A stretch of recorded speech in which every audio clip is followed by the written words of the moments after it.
Hello, everybody, and welcome to Football FANattic. It's FANattic Ben yet again.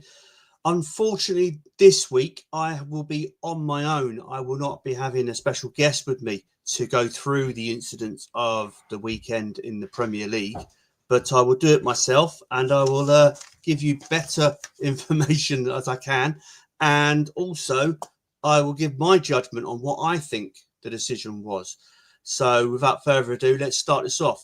But I must say also, I must stress this to people, I cannot show live footage or any sort of streaming footage of the games. I'm not allowed to do that. So it will be just stills I will show. There won't be actually any sort of playbacks or anything like that. So let's crack on. Right, the first one is the biggest talking point we've had over the last 4 days. And it came at Stamford Bridge. And it came between Chelsea and Fulham, a West London derby. And everybody has had their say on this. And it is an incident that I feel really needs not much talking about, really. As a football fan myself, also played the game, also been a former referee, I just cannot see this as a foul. And we all know, since then, the VAR did get it wrong. That was Michael Salisbury. He then was taken off VAR duties the following day due to that. But I just cannot see how it's been given as a foul. Trevor Chalobah comes in at the angle he's at there. Rodrigo Muniz is just trying to turn with the ball. He's not trying to foul anybody. He's not doing anything like that. And I just don't get VAR here. It's not clear and obvious. It's not a decision that they say is reckless or careless or anything like that. And to me, I just don't get at all where they were coming from on the day with that one. Referee Rob Jones, he should have really stuck to his guns. I mean, in real time, we've also heard the incident now on what happened with the VAR and Rob Jones talking to each other before the actual goal was disallowed. So it's a situation there where they've all got together, they've all said their piece. Rob Jones during the day gives his verdict of it's not a foul, it's a goal. He should have stuck to his guns, really, just said, look, I'm sticking to it. I didn't see a foul, therefore it's a goal. But I think Fulham were very hard done by there, very unjust on that decision. But it's one of them things that at the end of the day, let's hope and pray that we don't get another incident like that again, because it was just terrible. And it really did make a mockery of the VAR situation and the referees.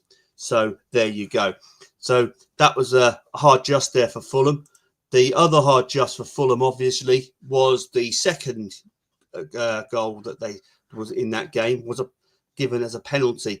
Nothing with the incident where the last part was obviously Ryan Sessegnon was the player that it hit his arm. That we could all sit and say, but he did have his back to goal. My verdict is this. He wasn't facing the ball. He wasn't stopping the ball in that respect, but he did have his arm up. So, but there was a few incidents that happened before that where you had a push on the Fulham defender, and then there was a slight touch of the hand by João Pedro of Chelsea, but they stated both of them were fine. There was nothing to sort of go against.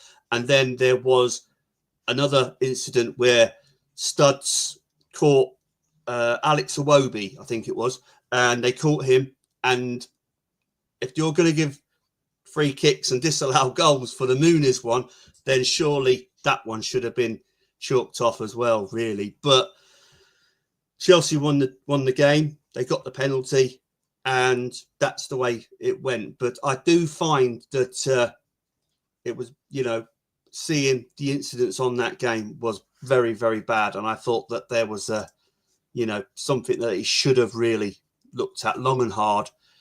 They didn't look at it long and well, they looked at it too long, I felt. I mean, if there's any clear and obvious, it would have been dealt with within 30 seconds. But they were on it for a long time.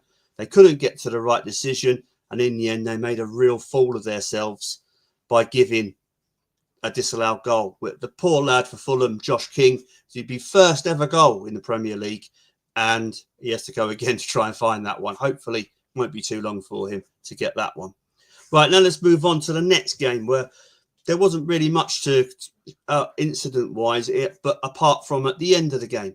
Now, this one was at Old Trafford.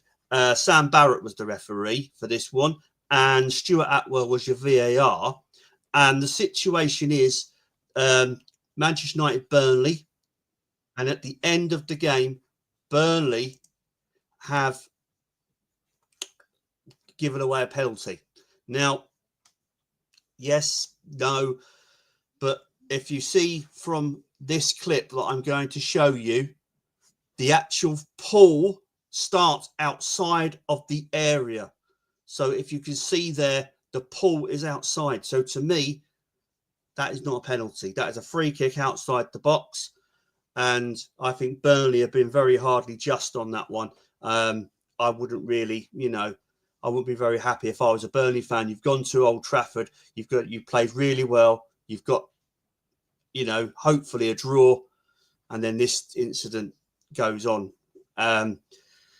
If any Burnley fans out there want to come in with your state on this, I mean, I bet you're very, very upset and disgruntled as well. But it was a clear and obviously it's a foul. You can see it's a shirt pull. There's nothing wrong with that at all. You can see the shirt pull, but it's not a penalty. It's outside the area. You can see where the feet are. They're outside the area. So to me, that should never have been given a penalty. And that's a very, very bad decision there.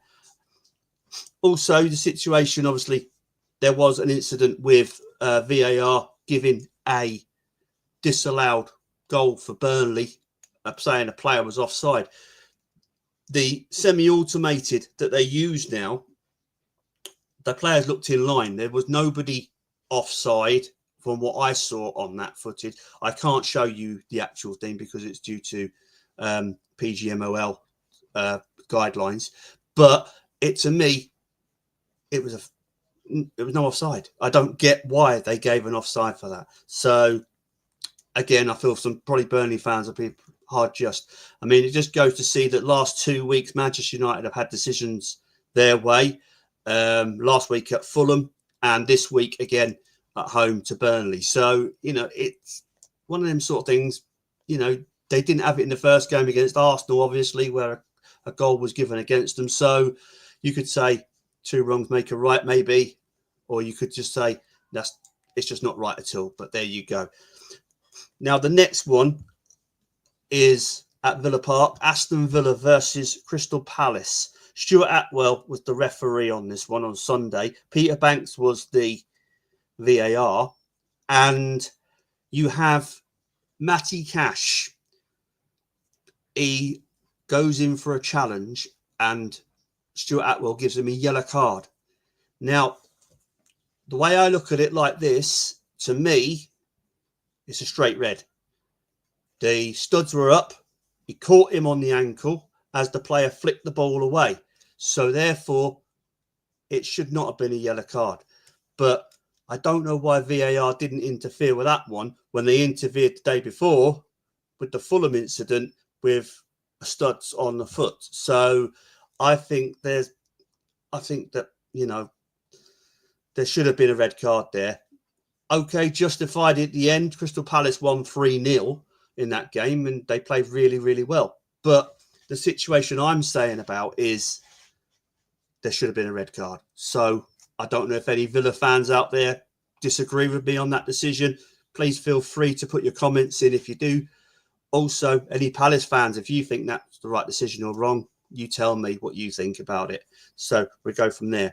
The next one, Liverpool versus Arsenal. Now, this game, Chris Kavanagh was the referee for this game. Szoboszlai scores a lovely goal, lovely free kick for Liverpool. But there was a bit of movement in the wall. Now, if people remember the first week of the season, Crystal Palace versus Chelsea, there was not allowed to be movement across into the wall. But obviously, as Szoboszlai hits it over the wall, he didn't hit it through, hit it over the wall. I think that's probably where they're saying it's fine, it's allowed. But I feel it could be a grey area there. And if Arsenal really wanted to argue it, I think they had a chance to argue it. But at the end of the day, it's a very difficult situation. But I thought it was a very good goal, lovely free kick. But there is that grey area. But we don't know what's right and wrong with that one. But at the end of the game, really toward the end of the game, I feel that Arsenal should have had a penalty. Now, the incident here shows a deliberate touching of the hands by Liverpool in the penalty area. Now, I don't understand now what is a handball, what isn't a handball. You tell me if you know what it is, because it's just baffling me. Because sometimes they're saying the ball's your arm by your side, like we had in the first week with James Tarkowski's one. They're saying that's a handball, but that one for Arsenal, that isn't a handball, because I don't understand this. It's just getting beyond a joke, really, for people, because us football fans, we want to see things the right times. Obviously, we not every decision is going to get 90 minutes is going to be for your team. It happens like that. But it just really baffles me with that one. I mean, I thought 100% that was a handball, because there was, the situation he was in, it came over, his arm was up, and he had his other hand nearly there to push it away. So to me, it was like 2 bites of the cherry there. But again, that was not given. So the next game we're moving on to quickly will be Nottingham Forest versus West Ham at the City Ground. And Craig Pawson is the referee for this game. Now, personally, I feel Nottingham Forest should have had a penalty in the first half. Callum Hudson-Odoi gets brought down by Kyle Walker-Peters from behind. Now, I appreciate people are going to say he got the ball, but he had to get through legs to get a ball. Now, the law states that you have to cleanly get the ball by the player on the side. You cannot go through from behind. So therefore, that to me should have been a penalty. I don't get why, again, VAR didn't interfere with this one. Andy Madley was the VAR for that one. And again, I don't get it. I mean, West Ham fully deserved their win. They were a much better side in the second half, winning the game 3-0. But I was a little bit sceptical about their penalty, to be honest with you. Nothing about the decision giving the penalty, because that was 100% a penalty. But Placatet, the way he steps up, it is step up and stop and shuffle. I think something's got to be said and done about this now with players doing this, because if you actually watch it in real time, Sells, the goalkeeper, starts to move when he starts stuttering towards the ball. So to me, that's not a continual run up to the ball. So therefore, I would suggest that retake it, please, because that wasn't continual run up.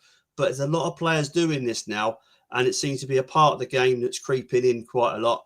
And, but again, nothing wrong with West Ham's win. Great win for West Ham. But I just feel there was a couple of decisions that could have gone Forest's way, and they didn't go their way. And that was their downfall. Now, the next one. This is a very interesting one. This is Darren England's the referee at Brighton versus Manchester City at the Amex. And it looked like a great game. Everything was going right. And then, yes, I agree. It was a handball.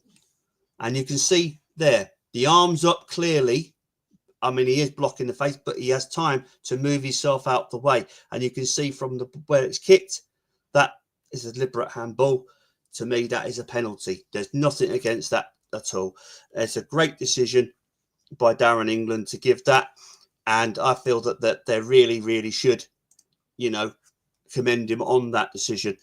But obviously, that's the way it goes.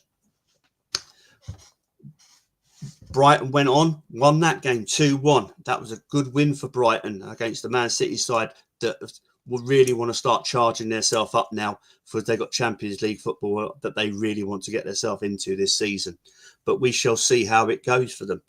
The next one is obviously Tottenham Hotspur versus Bournemouth. And there was not really any incidents in this one. Nothing really to go by. No problems apart from one. and that was on the 49th minute.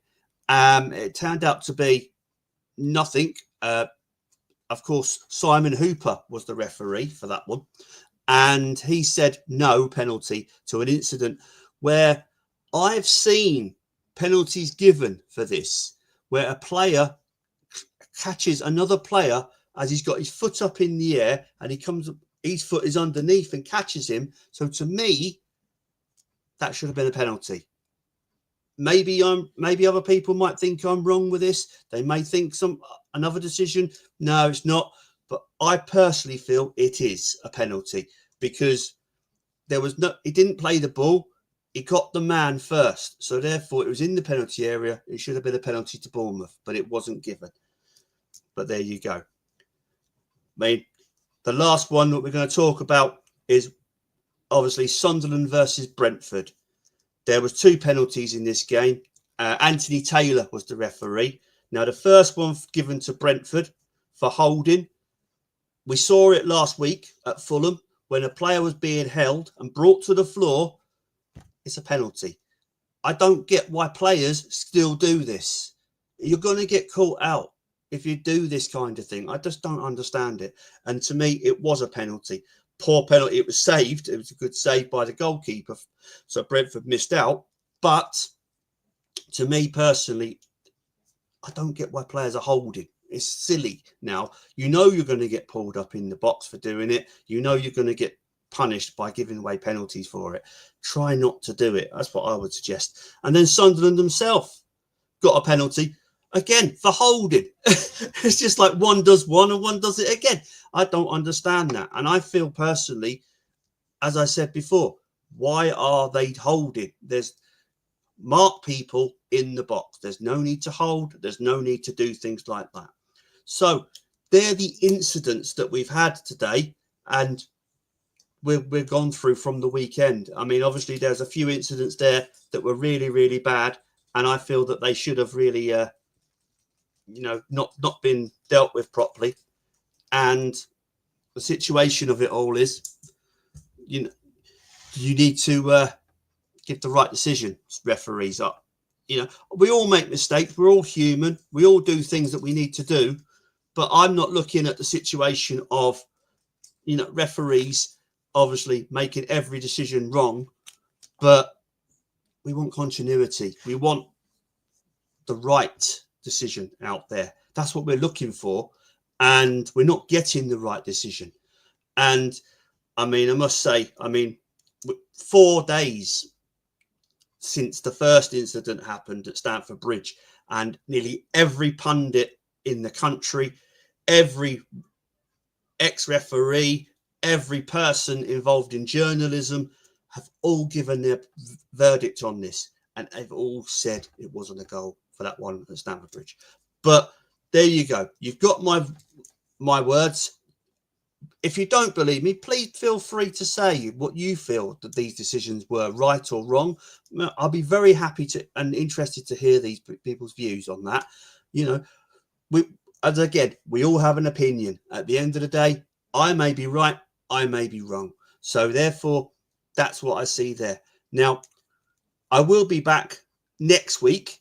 Obviously, it is an international break, but I will be back next week.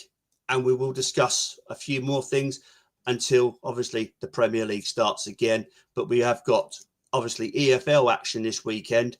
Also, WSL action starts this weekend, which is another thing people seem to get up with now.